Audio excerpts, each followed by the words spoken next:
Reporte 10. Entrevistas y comentarios con los personajes de la política, la economía, la sociedad, la cultura y el deporte que inciden en la vida de quienes habitamos en la península. Reporte 10, conducido por Lilia Arellano, Abelardo Martín y Francisco Rodríguez. Periodistas con 4 décadas de experiencia en prensa, radio y televisión nacionales. Reporte 10. Comenzamos. Muy buenas noches, bienvenidos a otra emisión de Reporte 10. Nos da mucho gusto iniciar el año con usted, con otro programa en donde tenemos como invitado especial a Humberto Hernández Haddad. Humberto Hernández Haddad es un político mexicano de origen tabasqueño que ha sido un par de veces diputado federal, otra senador, y con una particularidad que yo recuerdo muy bien. Era diputado a las 51 legislaturas, si mal no recuerdo. 49. A la 49 primero y luego a la 51. Y aprovechaba cada receso legislativo para ir a hacer una maestría primero y un doctorado después a Harvard. Es un político educado en la Ivy League, como le llaman a las universidades de postín en Estados Unidos, pero que no tiene las características de los demás egresados que hemos padecido, egresados de esas escuelas que hemos padecido en México. Como siempre, están con nosotros Lilia Arellano. Lilia, muy buenas tardes. ¿Qué tal, buenas noches. ¿Cómo te va? Buenas noches. Con el gusto de verte, como siempre. ¿Verdad? Ya iniciando el año y con muchas ganas. Con muchas ganas, por supuesto. No, optimismo no, ganas. Ganas, sí. Abelardo Martín, buenas noches. Buenas noches. Y sí, con optimismo. ¿Sí? ¿Tú sí traes optimismo? Sí, cómo no. Pues es año electoral. ¿Y eso qué? Va a haber cambios. ¿Tú crees? Sí. ¿Buenos o malos? Eso es lo que todavía no sabemos, pero hay que ser optimista. Claudia Rodríguez, buenas noches. Francisco, buenas noches a todos. Feliz de estar aquí con mesa llena y no con un invitado de lujo, sino pues más bien con un invitado que por lo que se advierte vamos a aprender mucho en esta emisión. Humberto Hernández Haddad fue también cónsul de México en Estados Unidos, en San Antonio concretamente, y tiene una experiencia en las artes diplomáticas que muchos que ahora están en esos cargos le envidiarían. Humberto, ayer se conmemoró o nos fastidió el primer año de Donald Trump en la presidencia de los Estados Unidos. Y ha sido un año particularmente difícil para México en cuanto a las relaciones con el vecino del norte. ¿Qué perspectiva ves tú a futuro de estas relaciones? Una transformación radical. Hay quienes al interior de Estados Unidos, centros de rebeldía intelectual como la Universidad de Harvard que has mencionado, que por eso se ha ganado un lugar en el mundo por su rebeldía intelectual. La mitad de la literatura mundial en contra de la globalización proviene de profesores de Harvard. ¿Es cierto? Hay que tener presente eso. Ahí le han llamado ahora los estados divididos de América. Los Estados Unidos tiene un alto contenido de divisionismo, de confrontación interna. Cosas que se creían superadas como el conflicto racial están resurgiendo con mucha fuerza. No es fácil tener un estimado de tiempo o circunstancias de qué va a pasar al interior de Estados Unidos, pero hay una polarización que está bien descrita en un libro que apareció la semana pasada y que me vi obligado a leerlo de un tirón, de Michael Wolff, Fuego y Furia, Fire and Fury. En 350 páginas Michael Wolff explica como buen periodista que él era como una mosca pegada en la pared, oyendo, se sentaba, caminaba un silloncito en el rincón en un sillón, buscaba un sofá y los oía, y los fue conociendo a todos el primer círculo del presidente Trump desde el primer día que llegaron a la Casa Blanca. Y entre las cosas importantes que dice Michael Wolff es esto, que en realidad la Casa Blanca no es una oficina, es una importantísima base militar, pero que hoy en día está habitada por civiles que actúan con un comportamiento caótico y confrontados todos entre sí. Y cuando uno ve el funcionamiento de la Casa Blanca y su agenda con México, la intención de construir un muro, lo cual no solo no es aceptable, eso es de entrada inaceptable, no existe contenido obligacional alguno en ningún documento jurídico para imponerle a México la carga obligacional de pagar por una barda que no está contemplada en ningún instrumento de relaciones ni bilaterales ni de ningún otro orden en el plano internacional. De hecho, ahí habría, conforme a la legislación internacional vigente, varios puntos de líneas de defensa del interés de México que no sé por qué no los ha hecho valer la Secretaría de Relaciones Exteriores. Quizá una razón sea que hoy más que nunca se está notando que en la política internacional de México está ausente el contenido jurídico y se les ha olvidado que cuando hubo una política exterior de México respetada y respetable en el mundo, era porque tenía doctrina jurídica. Y cuando la voz de México se alzaba en los foros internacionales, era aplaudida y respetada. Nunca hemos sido potencia militar, ni financiera, ni potencia industrial, pero sí hubo un momento en que México sí fue una potencia diplomática. Bueno, la pregunta entonces es, me obliga a decir, ¿es prioritario replantear la estrategia de México en la relación bilateral con Washington antes de que haya problemas mayores? Pues yo tengo un reclamo de entrada. Toda esta experiencia, los estudios realizados, el conocimiento, los antecedentes, todo lo que posees en el terreno diplomático. ¿Por qué no te acercaste a Luis Videgaray y le dijiste, bueno, pues ya que reconoces que no sabes y que vas a aprender, ¿no quieres que te enseñe? Porque ha demostrado que no tiene la más remota idea, ni le interesa conocer ni la base jurídica, ni mantener una buena relación, ni nada por el estilo. No sé si lo hiciste, pero lo debiste haber hecho, ¿eh? Nunca he tenido oportunidad de platicar con Luis Videgaray Caso, ni con José Antonio Mit Curibreña. No nos hemos tratado, pero he tenido buen cuidado en dejar constancia escrita, pública, en libros, artículos, entrevistas de televisión como las que me ha hecho mi directo amigo Paco Rodríguez, sobre dónde creo que es subsanable, reparable, esta cadena de omisiones que tiene nuestra política exterior. Larga cadena. Me permito, porque la pregunta me gustó, Lilia, me permito adelantar una idea de la manera más respetuosa. Es urgente, por razones de Estado, de interés nacional urgente, una refundación de la Secretaría de Relaciones Exteriores y la creación de un nuevo servicio exterior mexicano que esté sujeto a pruebas periódicas de comportamiento ético, sus estándares de conducta y habilidades tecnológicas, dominio de idiomas, conocimiento de geografía, historia, literatura, finanzas, comercio internacional. El actual servicio exterior mexicano tiene figuras muy respetables, pero son muy poquitas. Hay que crear. Exacto. Se ha politizado el servicio exterior mexicano. Partidizado. No, y en algún momento yo creo que lo vieron como centros de negocios, porque fundamentalmente la llegada de MEADE a Relaciones Exteriores, saliendo de Hacienda, pues se le veía como objetivo buscar relaciones de comercio internacional, etcétera. Con apoyos financieros. Con apoyos financieros, y creo que se quedaron a medias, no Ahí hay lograron ninguno acaban de ni tocar otro. un punto que es quizá la fibra más sensible del problema que tiene la Secretaría de Relaciones Exteriores y que ha producido una erosión en la calidad de la política exterior de México.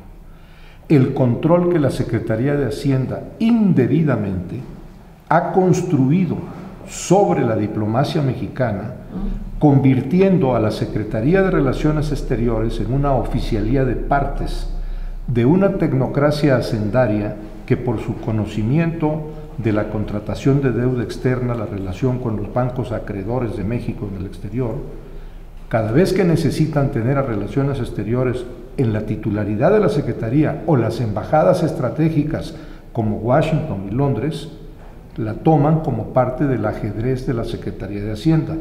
Por eso se produce el fenómeno de que hay quienes incluso llegan con toda humildad y dicen, vengo a aprender, porque de eso no saben. Bueno, y la otra es sobre pues esta lectura inmediata que te autoasignaste sobre Fuego y Furia. Hace unos días escribía si alguien hubiese hecho lo mismo, y creo que lo hicieron, y creo que también está documentado, de exhibir a los últimos presidentes de la República y sus enfermedades mentales, y sus enfermedades físicas, y los complejos de su gabinete, y los acuerdos en lo oscurito, sería muchísimo más escandaloso que lo de Trump. Porque por encima de calificar a Trump como un sujeto loco, inestable, bueno, ha demostrado la audacia y la inteligencia suficiente para construir un emporio, para ser un hombre, un empresario exitoso, millonario, que si además lo acusaron de evadir impuestos, pues también tiene una inteligencia superior para poder hacerlo en los Estados Unidos. Y lo presumió. ¿Verdad? Y lo presumió además. Bueno, estos no. Se sabe de dónde proviene la fortuna de Trump, como también sabemos de dónde proviene la de los políticos mexicanos. Pero cómo la han obtenido han sido por rutas completamente diferentes. El otro exponiendo su capital, haciendo inversiones, con toda la locura y el pelo parado y pintado de zanahoria y eructando y comiendo hamburguesas. Pero estos señores lo han hecho robando. Entonces creo que, pues sí, qué mal que tengan los gringos un presidente con estas características. Qué lamentable que nosotros tengamos lo que tenemos y no nos asombremos muchísimo más de lo que puede asombrarnos fuego y furia, ¿eh? Sí, y es que en la relación México-Estados Unidos, yo creo que muchos tenemos que advertir, sobre todo en estos últimos tiempos, que el villano para con los mexicanos no es o no son los gobiernos estadounidenses o la figura que querramos poner como, pues como el mal o como el demonio, sino que realmente quienes hemos provocado como sociedad, como administración, como gobierno, todo esto, la inmigración ilegal, pues lo que buscan los nuestros en otros países, no solo en Estados Unidos, pues somos nosotros mismos, ¿no? Es el gobierno de Déjame México. estrechar tu mano, Claudia.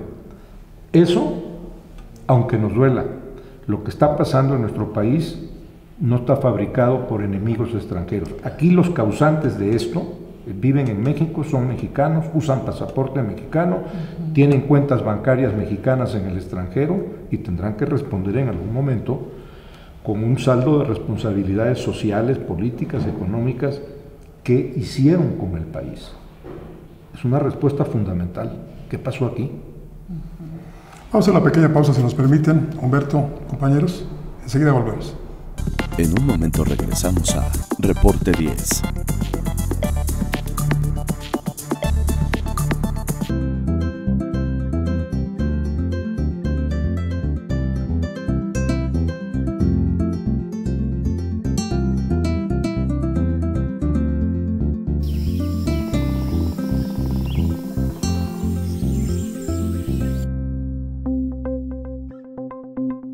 Quintana Roo vive.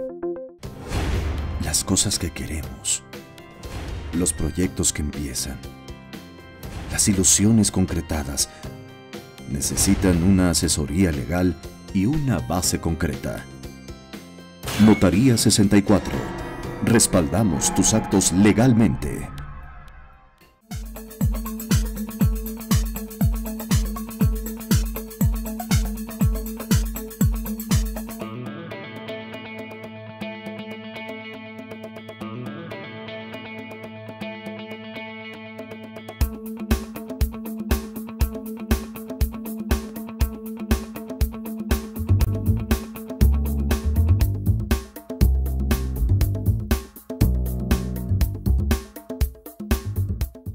Gracias a los esfuerzos del gobierno de Isla Mujeres, Administración 2016-2018, Playa Centro en Isla Mujeres cuenta con el distintivo Blue Flag. Dicho certificado es entregado por la Fundación Europea de Educación Ambiental a las playas y marinas que cumplen criterios establecidos de calidad, seguridad, educación e información ambiental. Con ello, no solamente se ha logrado mantener el distintivo Blue Flag, sino que este año será ratificado.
Regresamos con Humberto Hernández Haddad, quien nos ha planteado asuntos de mucho interés y sobre todo de trascendencia.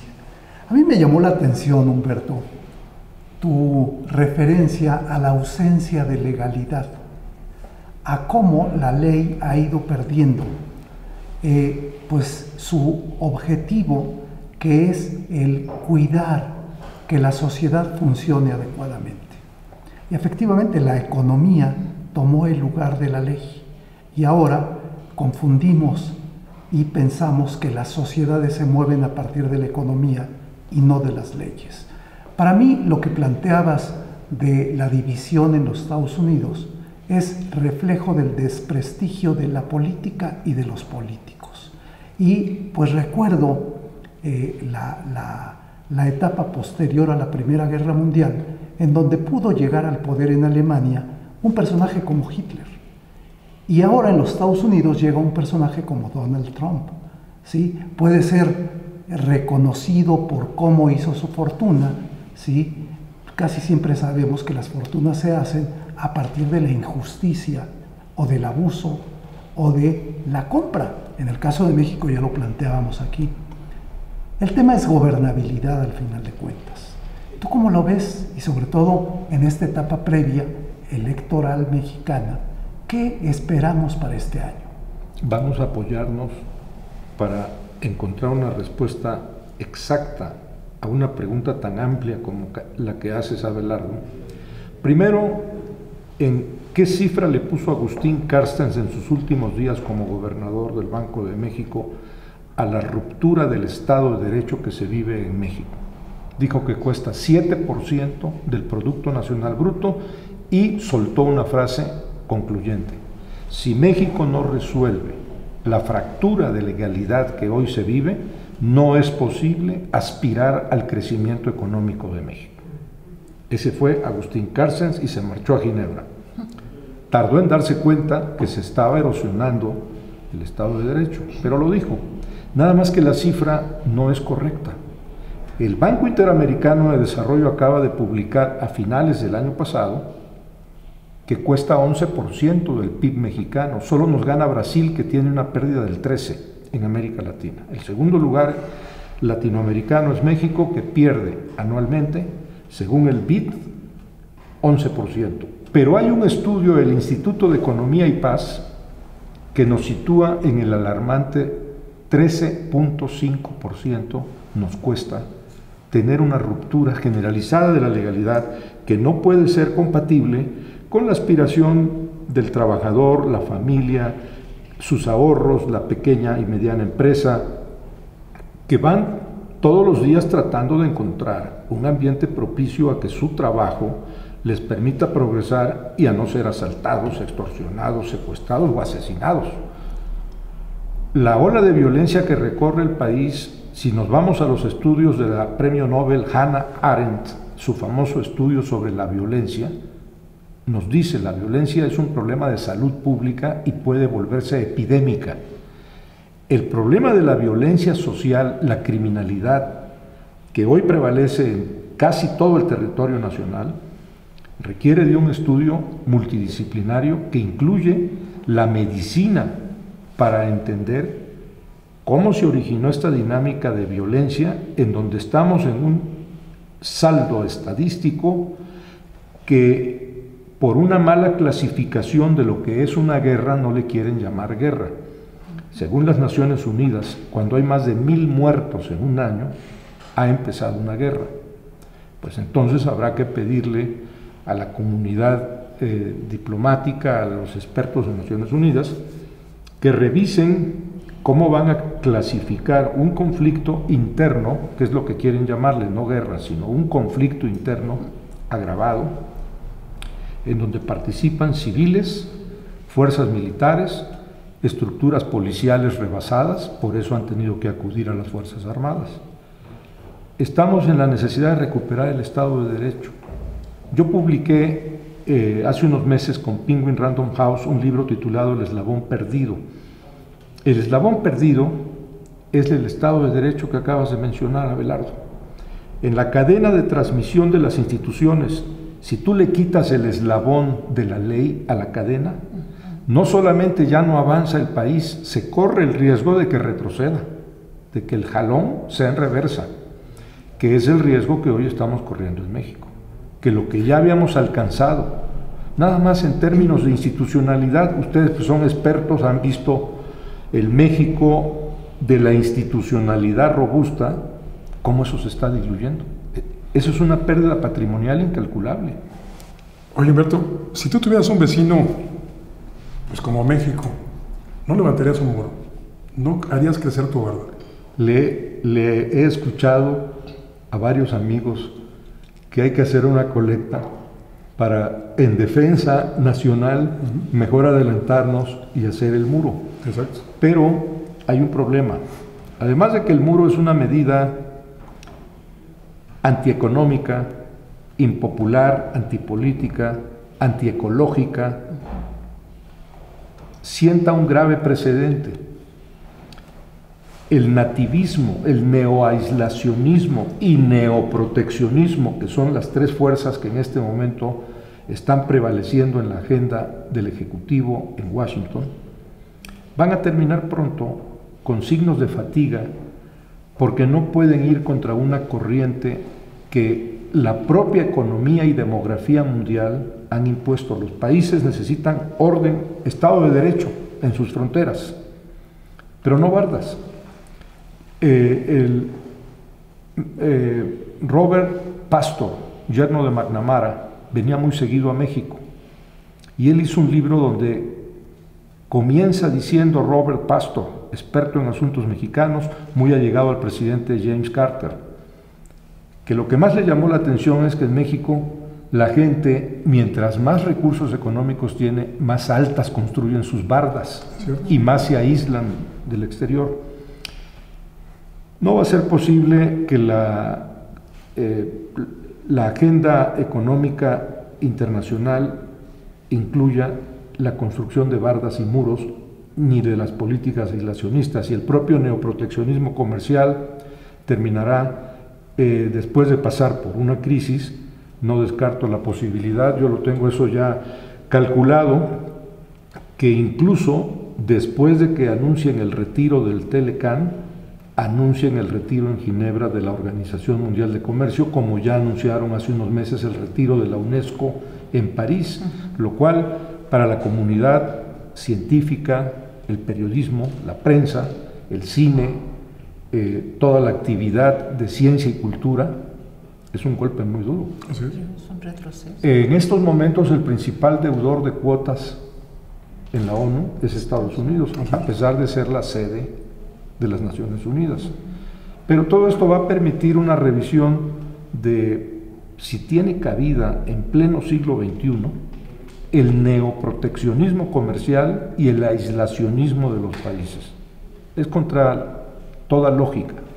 Eso terminará por agotarse y vendrá una nueva etapa. Sí debemos estar preparados con una agenda de contingencias para poder soportar el tiempo que dure esa agenda neoproteccionista, neoaislacionista, donde hoy la paradoja es que el defensor del libre comercio mundial es China. Oye, ¿no es la crisis del neoliberalismo? Claro, claro. Yo encontré, después de muchos años de estar revisando, hablando con profesores en distintas universidades, encontré dónde nació el término neoliberales. De nuevo Harvard, el legendario Walter Lippmann, que fue consejero de 4 presidentes de Estados Unidos, empezó a decir que él veía venir una Segunda Guerra Mundial y nadie le creía. Entonces, en agosto de 1938 convocó a un coloquio con 20 intelectuales de Europa y Estados Unidos. En su honor le llamaron el coloquio Walter Lippmann. Reunidos esos 20 intelectuales, suscribieron un documento donde advierten que el laissez-faire, laissez-passer, el dejar hacer, dejar pasar del liberalismo clásico ya se agotó y que hay que mover el pensamiento económico para una nueva etapa a fin de evitar una segunda guerra mundial. Y el manifiesto que suscriben en agosto de 1938 en París, los 20 intelectuales convocados, dice: nosotros los neoliberales. Ahí hay dos que cambiaron el rumbo del pensamiento económico. Ludwig von Mises y Friedrich von Hayek, fundadores de la Escuela Económica Ortodoxa de Viena. ¿Qué dice la Escuela Económica Ortodoxa de Austria? El pensamiento ortodoxo, que es el neoliberalismo. Cero responsabilidad social del Estado, retracción total del gobierno en la actividad económica, privatización de toda actividad en donde, como lo dijo el presidente Ronald Reagan, que adoptó ese credo, el problema es el Estado. La solución no está en el Estado, el problema lo ha creado el Estado. Hay que hacer el Estado minimalista. Bueno, yo puedo decirles que mentes tan brillantes como esas que suscribieron ese documento en agosto de 1938, si vieran lo que está pasando hoy, por la disfuncionalidad de instituciones de Estado, especialmente los sistemas de justicia, esperemos que no vayan a privatizar un día los tribunales. ¿Ya no están privatizados Espero que no. En México. En México, sí, ahí manda el dinero. La ley de oferta y demanda, ¿no? Bueno, es que eso que acabas de decir, Abelardo, es el choque entre la razón de Estado y la razón del mercado. Estamos en el punto, los ciudadanos, los consumidores, ciudadanos, personas, familias, estamos como sándwich entre la razón de Estado y la razón de mercado. No hemos logrado que haya un punto de equilibrio que proteja el interés social y que le dé a cada uno su papel legítimo, sin abusar y desequilibrar en perjuicio de la sociedad si prevaleció el mercado o prevaleció el Estado. Eso se está viendo, bueno, yo creo que antes de que caiga el neoliberalismo, que vaya en picada, yo creo que más bien lo que está, si no, bueno, pues espero la corrección, es el resurgimiento de nuevos mercados, ¿no? Se acaba de citar a China como pues una potencia, pues no solo económica, sino también cultural, y es por eso creo yo que también la respuesta pues de ese Estado que se dijo que había nacido pigmeo y que bueno, pues que hoy sigue siendo y que quiere permanecer como supremacista mundial, ¿no? Yo creo que también es una respuesta porque a veces como mexicanos creo que seguimos viendo, y bueno, pues también lo estamos viendo con nuestras propias autoridades o quienes dicen quienes nos gobiernan, solo ver hacia el norte, ¿no? Solo ver hacia los Estados Unidos. Y la verdad es que si bien México no ha logrado a lo largo de la historia situarse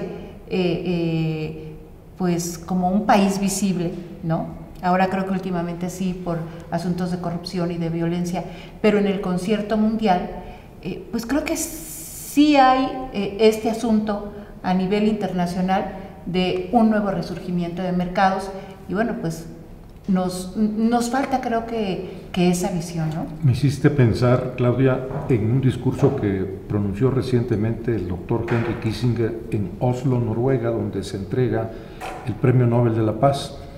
Y a sus 93 años llegó el doctor Kissinger a Noruega y les dijo: hace 40 y tantos años no pude venir a recibirlo por razones obvias, era la guerra de Vietnam, pero a lo largo de estas décadas, permítanme decirles cómo veo el mundo. Y dice algo muy importante Kissinger, que ve venir 4 fuerzas en conflicto que pueden llevar al mundo a un periodo o de paz o de guerra.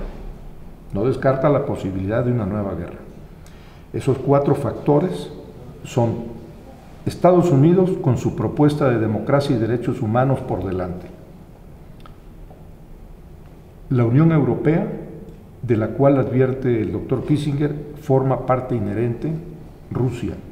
Dice él que se equivocan quienes creen que Rusia no es europea, es esencialmente y originalmente una cultura europea. Claro. La tercera fuerza es China y la cuarta fuerza en este posible conflicto mundial, el Islam en guerra, por razones que todavía no sabemos quién las alienta, cómo las están financiando, pero que sus efectos son ya visibles en varias regiones donde están desarrollando una agenda de terrorismo internacional.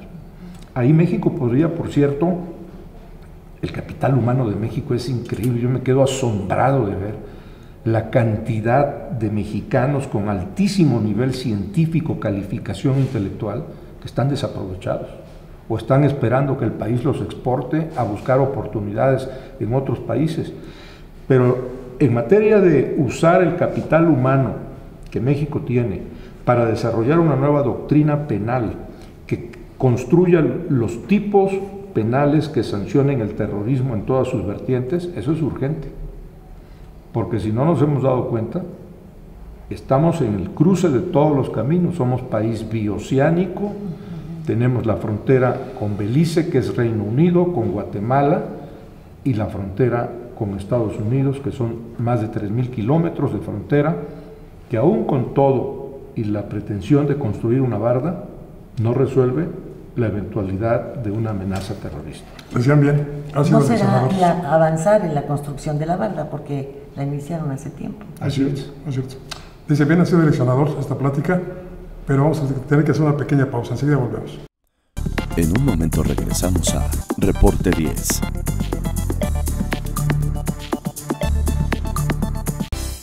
Más y mejores oportunidades para todas las familias isleñas con el Plan Municipal de Desarrollo, resultado del trabajo entre sociedad y gobierno. Con este instrumento rector, el Ayuntamiento de Isla Mujeres, Administración 2016-2018, se compromete con una Isla Mujeres con buen gobierno, firme, responsable y ordenado con el medio ambiente, con bienestar económico y con calidad de vida.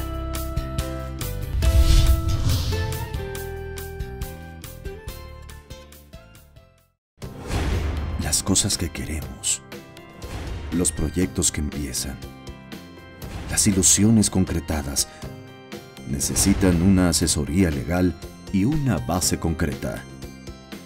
Notaría 64. Respaldamos tus actos legalmente.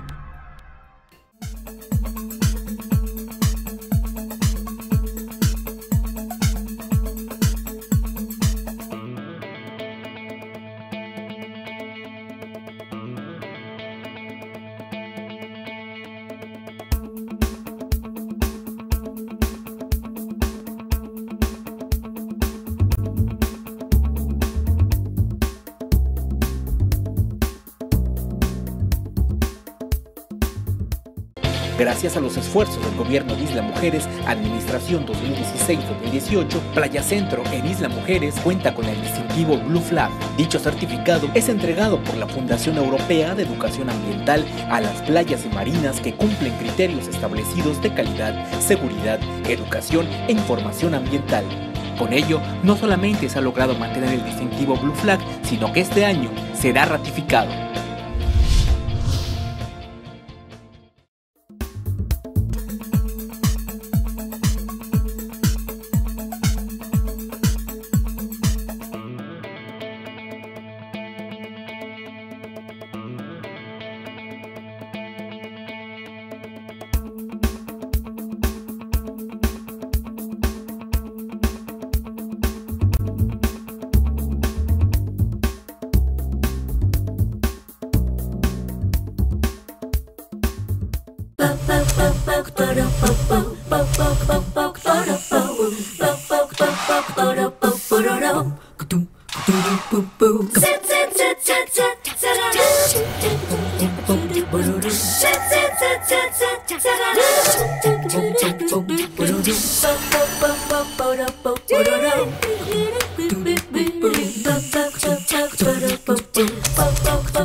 Pues la participación de México en el contexto internacional es en estos momentos tan incierta como lo que podemos esperar. de las elecciones del 2018, cuando no hay una base jurídica, cuando no hay experiencia, conocimiento y voluntad de hacer aparecer nuestro país sin farsas, sin mentiras, sin ocultamientos. Pero dentro de este contexto internacional yo creo que, como sucede hasta para vender mercancías, para conquistar una mujer o nosotros conquistar un señor, debemos tener una base de verdad. Nosotros nos formamos cuando se decía de nuestro país que era un mosaico y nos sentíamos orgullosos de ese mosaico, de sus culturas, de su gastronomía, de sus paisajes. Era el cuerno de la abundancia también. Decimos con eso, los países y las oportunidades estaban abiertas para todos.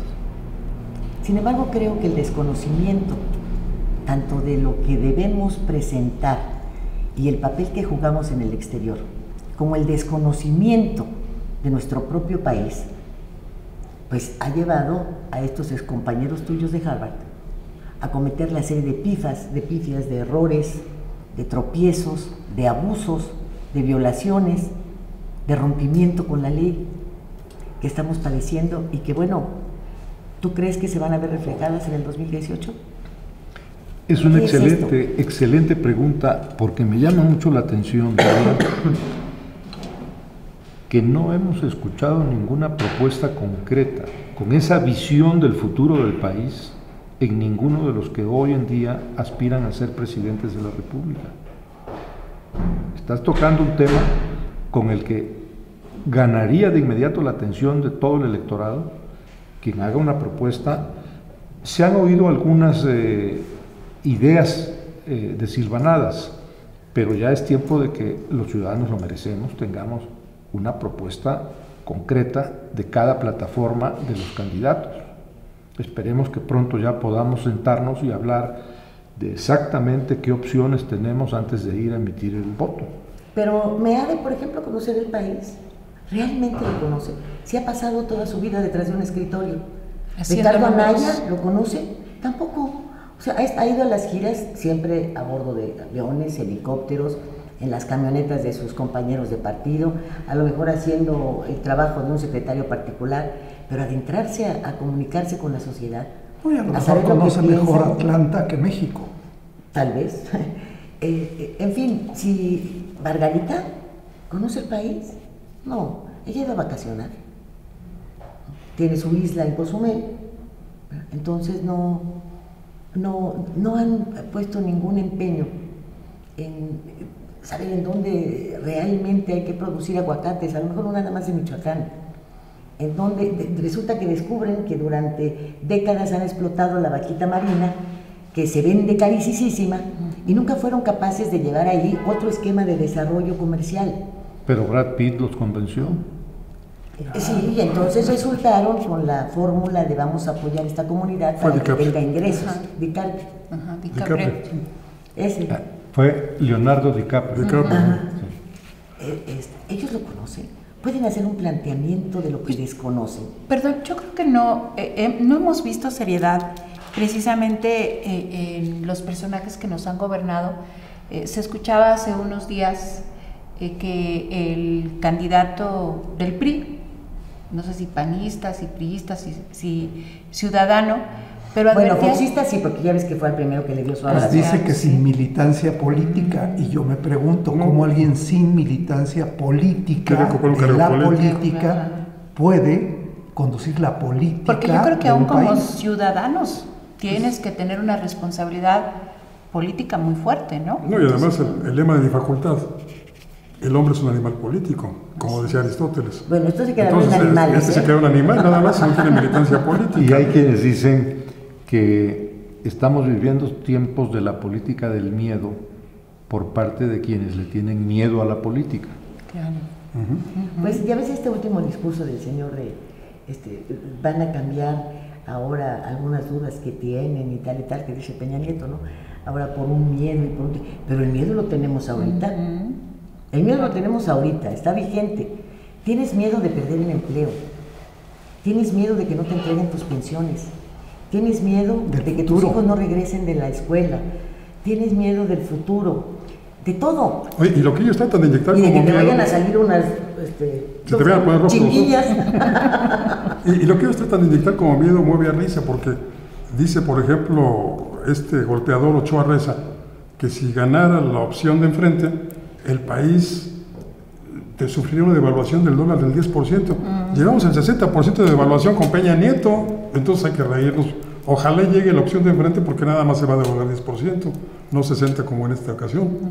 Y yo te quisiera preguntar, resumiendo un poco todo lo que hemos venido comentando en este momento, la capacidad de respuesta de la administración mexicana.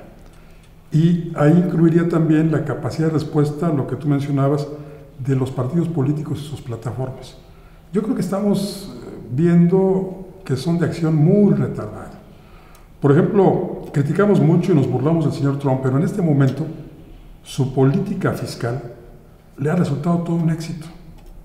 El reducir los impuestos a las empresas y creo que también en buena medida a cierta parte de las clases medias ha resultado en que pues haya más inversión anunciada, en que los trabajadores reciban bonos de $1,000 por fin de año y en que todos, inclusive Walmart, anuncian que van a incrementar los salarios de sus trabajadores. Estamos hablando de Walmart, que siempre ha esclavizado a los trabajadores. Entonces, creo que le ha resultado, porque esto va a mover la economía, mucho más todavía. Y por supuesto, al moverse la economía, pues a lo mejor lo que va a dejar de percibir por el monto de los impuestos, lo acompleta. ¿Qué está pasando en México? ¿Cuál ha sido la capacidad de respuesta de la administración del señor Peña Nieto? Se retrasaron, no advirtieron a tiempo algo que tiene sus antecedentes en el gobierno de Ronald Reagan. Yo estoy obligado a saber esto que voy a contar, porque era mi obligación estudiarlo y tener toda la información a tiempo en mi carácter de entonces presidente de la Comisión de Relaciones Exteriores del Senado mexicano. Cuando el presidente Reagan llega a la Casa Blanca en 1980, aparece un economista de California, vive todavía en California, llamado Arthur Laffer. El doctor Arthur Laffer es un economista que se hizo notar a nivel mundial porque inventó la curva del Supply Side Economics, la economía de la oferta, y desbancó toda la teoría económica que se tenía con la curva de Phillips, el economista neozelandés que llegó a ser premio Nobel de Economía y que descubrió la relación entre inflación y producción y gasto. Y Arthur Laffer dotó al gobierno de Reagan de una doctrina económica que les funcionó. Echaron a andar la economía de oferta. Pasado el gobierno de Reagan, se olvidaron del doctor Laffer y está de vuelta porque uno de sus más jóvenes discípulos es en este momento el actual representante comercial negociador del Telecán con Canadá y México. Se llama Robert Lighthizer. Lo tuvieron de joven asistente del presidente Reagan y hoy es el representante comercial de Estados Unidos para la negociación de tratados. Habría que haber hablado con el doctor Laffer. Vive en California. Yo no lo conozco, pero tengo amigos que sí lo conocen y me dicen que es un hombre excepcionalmente informado sobre México. Había que haber hablado con él para ver en qué consiste esta nueva concepción económica con la que va a actuar el gobierno de Estados Unidos, que incluye algo novedoso: la competencia en cargas fiscales. Antes se competía en aranceles, tarifas, en las mercancías, reglas aduaneras, ¿no? Ahora es una competencia novedosa. ¿Quién cobra menos impuestos? ¿No se había visto eso? El efecto que va a tener para la economía estadounidense, no se requiere saber mucha economía, va a ser negativo. Va a acrecentar el déficit fiscal, la deuda de Estados Unidos va a crecer. Acabo de ver un video de la heredera de Walt Disney, una señora muy agradable, diciendo que ella, como heredera de la corporación Walt Disney, no está de acuerdo en que le bajen a su corporación, Walt Disney Corporation, los impuestos, porque eso le va a quitar clientela, porque ella a los que atiende es a la clase media que va con sus hijos a los parques de Walt Disney y que necesita tener recursos para poder seguir yendo a hacer ese tipo de vacaciones. Sino aumentar su fortuna personal. Claro. Que es lo que ella critica. Ella dice que hereda, sí, que ella no trabajó para crear el imperio Disney y que cómo es posible que ahora el gobierno le facilite para que ella incremente otra vez su fortuna. De una manera artificial, sí, claro, en el juego fiscal. Pero bueno, ese es un tema donde el equipo de la Secretaría de Hacienda tiene que hacer una revisión de antecedentes, qué actores, qué estrategias económicas están en juego, qué objetivos van a buscar, porque tenemos que defender la economía de México. Porque otro renglón importante fueron los salarios. ¿Sí? Bueno, hoy estamos en una paradoja. Canadá y Estados Unidos nos están pidiendo que eleven los salarios en México. Son los líderes sindicales, ¿no? Los verdaderos líderes sindicales son Canadá y Estados Unidos. Sí. Nuestros defensores. Paradójicamente. Paradójicamente. Sí. Bueno, entonces tenemos varios déficits en la actual circunstancia nacional. Hay un déficit de mercado interno. No es posible que el país sea un país rico, con una gran